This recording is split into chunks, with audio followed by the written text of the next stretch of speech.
نعرف ايه هي انواع القشور وازاي بتيجي للشعر. في نوعين من القشور، قشور بيضة وقشور صفرا.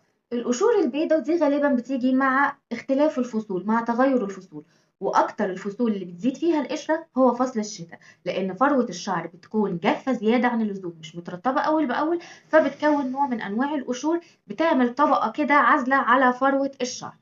طيب نيجي للقشور اللي لونها أصفر. القشور الصفرا دي بتكون فطريات، والفطريات لازم لها علاج عند دكتور جلدية، مش أي علاج إن هو ممكن يمشيها، لا لازم دكتور جلدية يكتب دواء معين للفطريات اللي أدت لظهور القشرة الصفرا دي. طب هل القشرة دي معدية؟ القشور معدية عن طريق ان انت تستخدمي حاجة مش من حاجتك، فرشة او مشط او ايا كان، او فوطة بعد الاستحمام مش بتاعتك، او عن طريق التلامس. لو اطفال في مدرسه مثلا وحد هرش في راسه وراح حاطط ايده على شعر زميله، ممكن